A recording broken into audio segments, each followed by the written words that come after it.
Today we're going to be doing something a little bit different than our normal podcast on financial topics. We realize that we're a little more than a year into doing the podcast and haven't really talked about our backgrounds that much. Anecdotally a little bit, but so this episode I'm going to talk to Amy, find out all her details, how she got into the business, and about her business. So hope you enjoy the episode. Welcome to Operation Retirement Readiness, where Amy and Mike, two certified financial planners, talk about how military members can prepare for transition and how veterans can prepare for ultimate retirement. This podcast represents the views of the hosts and any guest. It is for informational purposes only and should not be considered tax, financial, or legal advice. All information is regarded to be from reliable sources. The hosts are not responsible for any losses, damages, or liabilities that may arise from the use of this podcast. This podcast is not intended to replace professional advice.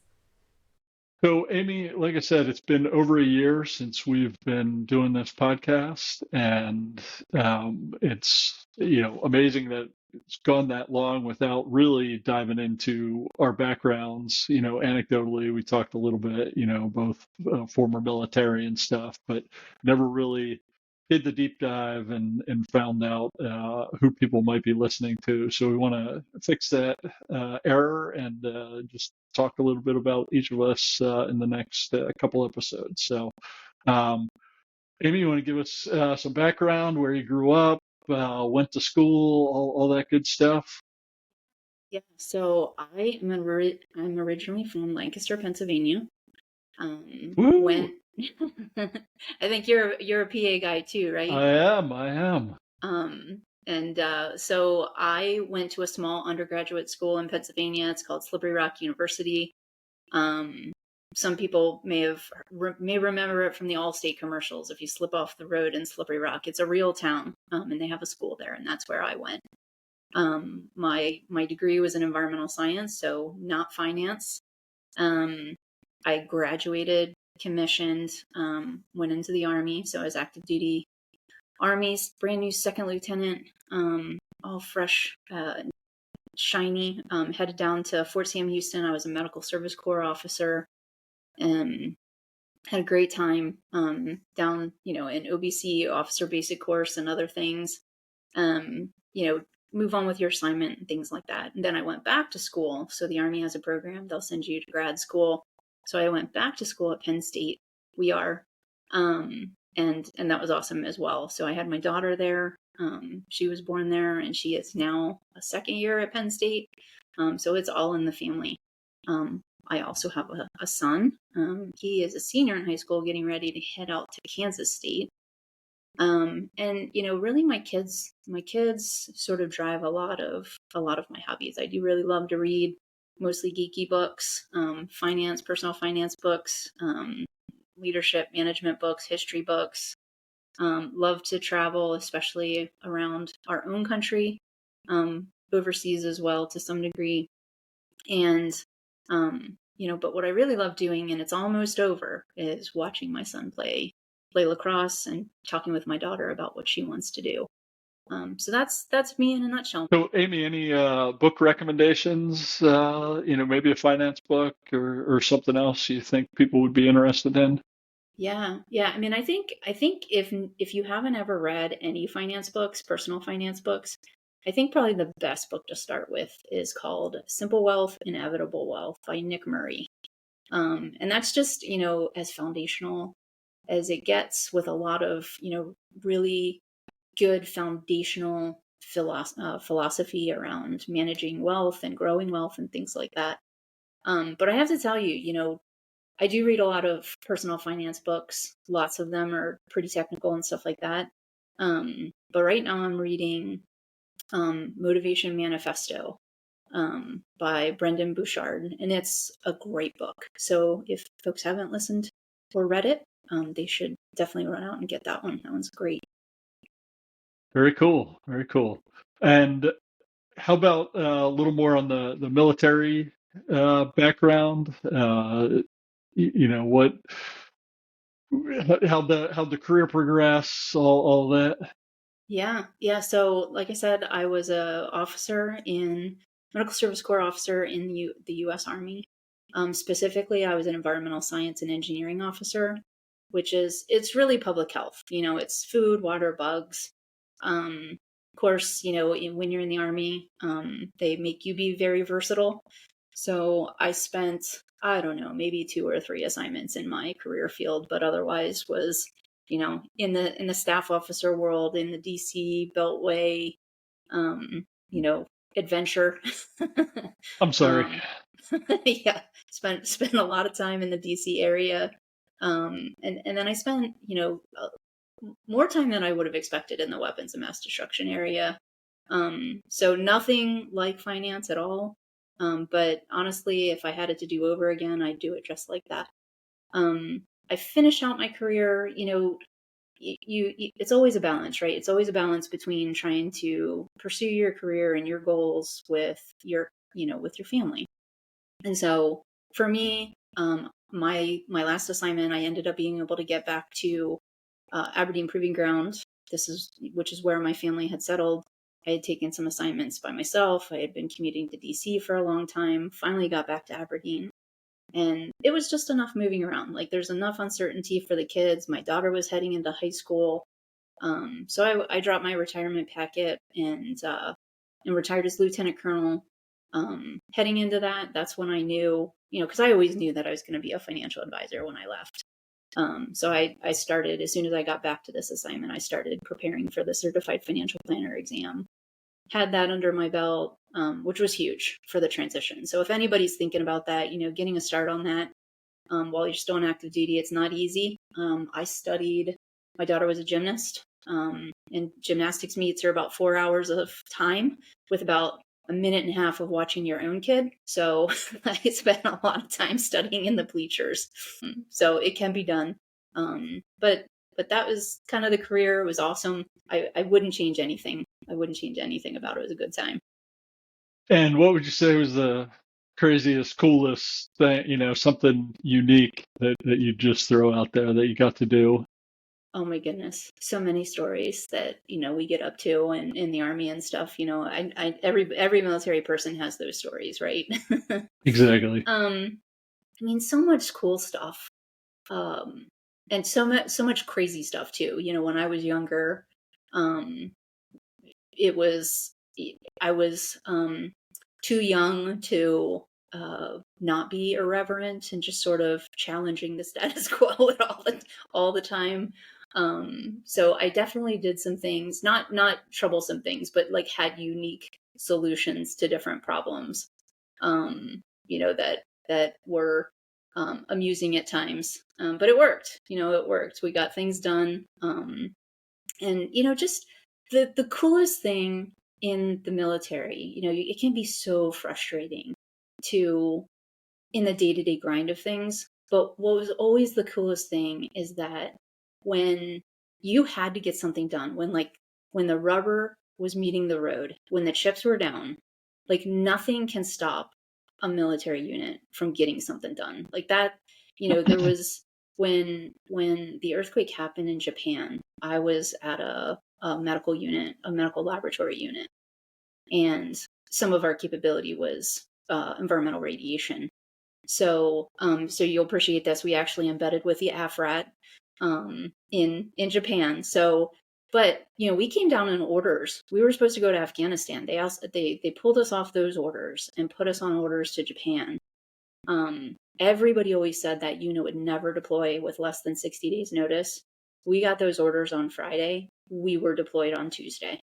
So it was awesome seeing the soldiers all come together, get it all done, get over there and, make a difference. So that was probably the coolest. That's cool. And how about the transition? Easy, hard? What do you miss? I think every transition is hard in its own way and hard in different ways, right? So I was ready for the transition. I chose it. I knew why I was leaving. I wasn't sorry about it. So that part was kind of easy. I'd also done a lot to prepare. So I knew exactly what I wanted to do. I had already been preparing myself to do it.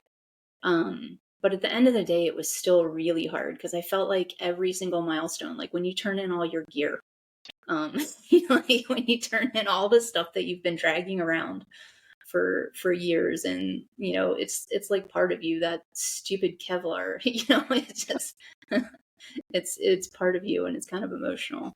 The other thing that was hard is I actually went to the private sector. So in between leaving the military and starting my own firm, I went to the private sector. And I sort of thought that, it'd be so different from the military in so many ways. One of the biggest things I was happy to be getting rid of was mandatory training. Nothing could have been further from the truth. I mean, part of it is that we're in a very regulated environment, right? So, Yeah.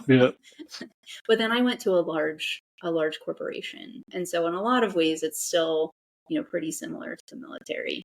And honestly, I really did miss. And I talked a lot about the Army. Somebody made fun of me one time about like, if you tell me one more story about the Army. Okay, well, you're not my people, because I talk about the Yeah. Army a lot, because that was some of my best Yeah. years, right? And it's 20 plus years, it's your life. I mean, yeah. I have no other experience. I've been out for like a Right. year. So I'm like a brand new college kid. Yeah. So, yeah. So it was and then you asked, what did I miss? I miss the people. I miss my people, and I miss the way that you run into the people that like you really don't enjoy working with. But for the most part, I just found that throughout my time in the military, and I also worked with a lot of federal civilians, you can't find the kind of servant hearts that are in the federal civilians and military members. You just can't find that so much in the outside world. There's a whole different agenda. And so I really missed that part. And that was what really sort of precipitated my move back into my own firm, so that I could serve those people and spend more time around the people that I understood and aligned with. Awesome. So yeah, let's talk a little bit about the career and stuff. And I mean, you said, hey, you knew that this is what you were going to do after the military. So when did when and why did that come about? Because like you said, you did environmental science, the public health stuff, WMD. So where does finance fit in? Yeah. So it's a funny story. And this is part of why my firm is named what it's named. It's so funny. You just encounter people in your life by accident that make huge changes for you. And so that's what set me on this path. So when I was a brand new second lieutenant, not sure about the Air Force, but in the Army, when you get to training early, they put you to work and they call you a snowbird. So they just farm you out to different places around the installation, and they put you to work. And my job was to work with the U.S. Army Medical Command Public Affairs Office. And so I think it was even my first day, and there was one other lieutenant that was assigned to that office with me. We all lived in the same building, so we walked, across posts together, and we were waiting outside the office. I think they were having a staff meeting, so we were waiting for them to finish up and just looking at the pictures on the wall and stuff. And this is a U.S. Army Medical Command headquarters. We're brand new second lieutenants. This is like, wow, So here comes this colonel down the hallway, and he didn't see second lieutenants very often. So he's like, lieutenants, I never get to see lieutenants. Come with me. So we follow him to his office, and he sits us down, back in the good old days when you could put anything on your computer you wanted. And he pulls up his own personal Quicken account that he tracked on his government computer. And he's like, look, guys, you've never had money before. So you're going to start saving money now before you even miss it. And he talked to us about mutual funds and why it works. And he showed us like, here's what I did, and here's what it means now for me and my family. And, he's like buying his kid houses and stuff like that. Like, it's just so, and I didn't grow up with money, so I had no idea what a mutual fund was. I had no idea. So the other lieutenant and I, that after we got off work, went to the bookstore, got a bunch of books. And that's kind of when I knew that, like, that maybe I didn't know just exactly then, but I was so intrigued by the idea that there could be a way to like change your whole life with just these small incremental things. And so I wanted I want to do the same thing for other people. And that's how I decided.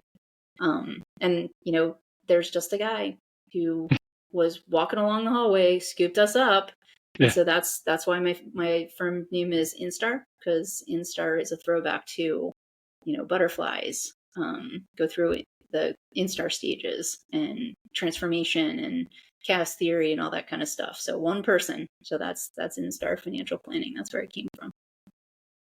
Awesome. Yeah. So you retired, made the transition to the big corporation. How long did you do that? What were the good and bad of that period of time? Yeah. So I left, went to a big wirehouse. You know, and a lot of people, especially in the fee-only space, you know, don't necessarily have a lot of good things to say. I think it was a great place to start, and if I had it to do again, I'd do it. Just like that, because you know, I ended up, yes, it's a grueling training program. You hear horror stories about the training programs, but I think it was because, you know, I was so proactive in my transition. I did informational interviews with people. During my interview at this firm, I told them I wanted to talk to advisors who were already there, and they let me. And so I met with a bunch of advisors before I ever even got to the firm, before I even accepted the job. Um, and so as a result of that, I actually was invited to join a team before I got to the firm. And that was huge. That doesn't usually happen. And the key takeaway for everyone on, you know, who's thinking about transition, ask, just ask. Like, people want to talk to you, and sometimes they'll say no, but make them say no. Don't just ask. Because joining that team, honestly, like, I don't know if I would have stayed at this firm as long as I did. I was there 3.5 years, which isn't a long time. But I think I would have been there less time had I not been on this team. They were just amazing, truly wonderful people. Very large team doing lots of great things for lots of clients. I was part of the succession plan so that there were older advisors ready to retire. So I didn't have the same training experience that other people did. And you know, and that was good, but also what it meant was I got a lot of what I'll call reps, right? I got to experience a lot of different client situations. Now at the end of the day though, you know, and this was the challenge, is that I didn't feel like I could serve my people effectively in the business model, which says nothing about the firm, right? Like, that's not a reflection on the firm. That's just not, you know, I just didn't feel like I could do it the way that I want. And, you know, in a lot of places, in fact, I can't think of a single large company that's going to let you talk about tax, you know, hardcore tax planning, like actual tax planning. And I just feel like my philosophy is that that's such a huge part of financial planning. I don't want to be restricted on what I can tell my clients. So being able to, you know, have the credential, so have an enrolled agent and be able to give tax advice, like that to me is critical for the value that I provide to clients. And again, it's not a reflection of the firm that I was with. It's just their model, and it Yeah. doesn't work for everybody, right? So no, you know, I wouldn't say bad, but you know, it just wasn't the right fit, and I knew that. And as sad as I was to leave, and it was very emotional to leave, I knew I had to leave and do what felt natural with my folks. Good deal. So tell us a little more about Instar and you know, anything you really focus on, who you serve, anything like that. Yeah. So Instar, you know, coming up on 2 years at Instar. All right. You know, it's been an awesome adventure. I work almost exclusively with military members, veterans, federal civilians. I especially really like working with military who become federal civilians. Lots of planning opportunities in there, with all the different benefits and, you know, all the different decision points, things like that. Um, and I also tend to work because, you know, and this isn't true across the board, but I definitely felt like throughout my career, military members tend to be big into do it yourself, right? And it's not always true, right? But there's a lot of desire to do it yourself. I feel like probably more than other places, military members really want to be educated on personal finance and investments and all that kind of stuff. But at the same time, they still need people want just sort of the comfort of having an expert take a look at their stuff. And so my process is designed to support that to a large degree. I definitely work with clients on an ongoing basis.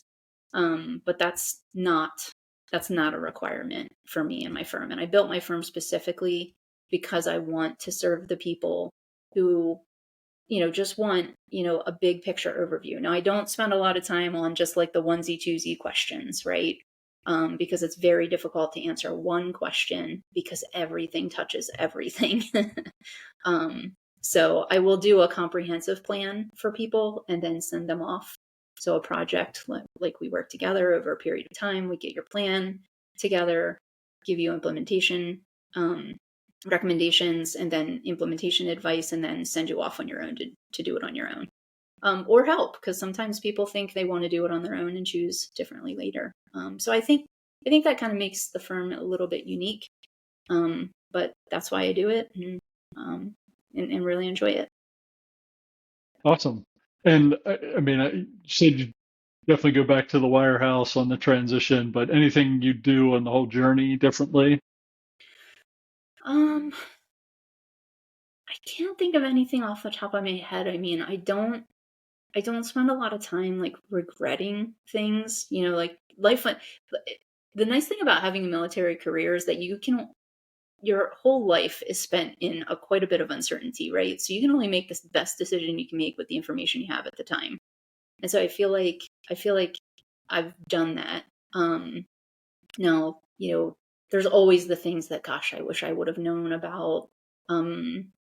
All these other fellow military financial advisors who are doing amazing things for clients in the fee only space, like, finding out about that group faster, But in terms of like changing something, I don't think I have anything that really bugs me and that I wish I had done differently. All right. Good. Well, that's always good. So what kind of advice would you give to somebody who maybe is thinking of doing this after the military? Yeah, this is one of my favorite questions because I feel like this space needs the kind of servant hearts that military people are typically come with. And so I love this question because I would love to see more military folks come into the space. Going back to something I said earlier, you have to plan your transition. And you have to ask for what you need. So if this is an area of interest to you, but you're not really sure if you want to do it full time or you're not sure how, ask.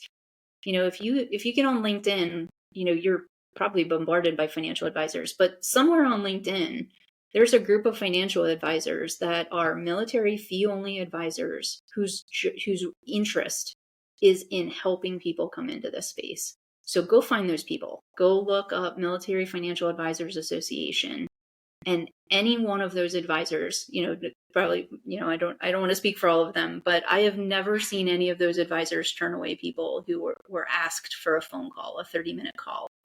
You got to show up, right? You can't make the call and then reschedule it 14 times. You got to show up. But, so that's the first point. The second point is, once you've decided that this is the space you want to go into, don't wait to start working on credentials, because the fact of the matter is that there is a hurdle to get into the industry. You have to pass either a license, you have to pass an exam of some kind. You're either going to pass the Series 65 or you're going to pass the CFP exam, or maybe both. So don't wait on that kind of stuff. You can do that stuff on active duty. If you really want to, you can get it done. I did it as an active duty mom. I even was doing moonlighting, preparing taxes. Like, you can do it if you want to. And then ask for help. Like, once you've done all those things, now start doing informational interviews to figure out where you want to be. You and I were fee only. We think a lot of the fee only model. I love it for lots and lots of reasons. But again, I started out in a wirehouse and I don't have anything bad to say about it. So maybe, don't pigeonhole yourself. Go do informational interviews with people and pick a spot to start. And then just know, yes, there's traps. You gotta be careful about how you do your transition. You gotta not get in trouble. But don't be afraid to just start. Awesome. No, I think that's super helpful. As we wrap up, kind of one last questions. What do you want people who maybe are looking for an advisor out there to know about you? Yeah, I mean, so I've shared a little bit of my philosophy. So I am very much a planning first advisor. It's hard when somebody comes and they're like, I just need you to tell me about my investments or just tell me what to invest in. I am planning first, and I believe in comprehensive planning. So whether we're going to do your full plan on a project basis, or we're going to do your full plan and I'm going to help you implement it on an ongoing basis, either way, it's comprehensive and we're looking at the full picture. I just don't think you can do it any other way. I want people to like and trust the advisor they work with. So, if somebody comes to me, it doesn't hurt my feelings if they're just not in love with my service model or something seems off. And so I almost always end, my first call with clients, hey, I hope you're interviewing other advisors. If you can't find anybody else, let me know. I can show you where else to look. Because I'm not really threatened by the fact that there's, thousands and thousands of other advisors. There's only so many people that we can serve individually. And I really want my clients to love working with me. So I want them to feel really good about their decision to say yes. That's awesome. Anything else you want to add? No, Mike, I think I've talked a lot about myself. I think that's good enough. All right. Always one of the hardest things to do is, talk about yourself. So definitely appreciate all the info, and I think it'll help listeners just, again, get a little more insight into you and background on your firm. So definitely appreciate it, Amy. Yeah, it's always great to talk with you, Mike. Thank you so much. And I'm looking forward to doing your interview soon, too. All right. Sounds good. Have a great one. You too. Bye. Bye. To get transcripts, show notes, or more information, go to operationretirementreadiness.com. Have a question or topic for the podcast? Send it to info@operationretirementreadiness.com. Find out more about Amy and Mike at their websites. Mike is the founder of Next Mission Financial Planning, LLC. He retired from the U.S. Air Force and has worked in the financial services sector since 2021. He is a certified financial planner, chartered financial consultant, and a certified college financial consultant. You can find out more about Mike at nextmissionfinancialplanning.com. Amy is the founder of Instar Financial Planning, LLC. She is retired from the U.S. Army and has worked in the financial services sector since 2019. She's a certified financial planner, a chartered federal employee benefits counselor, and a chartered retirement planning counselor. You can find out more about Amy at instarfp.com.